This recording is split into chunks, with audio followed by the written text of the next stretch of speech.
સખીઓ, શું તમે ભૂતકાળના અફસોસ અથવા નકારાત્મક લાગણીઓથી પીડાઈ રહ્યા છો? મુક્ત કરવું, છોડી દેવું ખૂબ જ મુક્તિકારક અને શક્તિશાળી હોઈ શકે છે. તો આજે અહીં કંઈક છે જે તમને આમાં મદદ કરશે. સૌ પ્રથમ તમારી ભાવનાઓને ઓળખો અને સ્વીકારો. તમે શું પકડી રાખો છો અને તમારા માટે એ શું કામ મહત્વનું છે તે ઓળખવું ઘણું આવશ્યક બની જાય છે. તમારી લાગણીઓને સમજવા અને સ્પષ્ટતા મેળવવા માટે જર્નલિંગ એટલે કે લેખન એક મદદરૂપ સાધન બની શકે છે.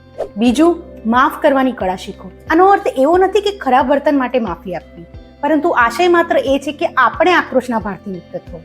તમારા માટે અથવા અન્ય કોઈ માટે માફી પત્ર લખો, ભલે તમે તેને ક્યારેય મોકલો નહીં.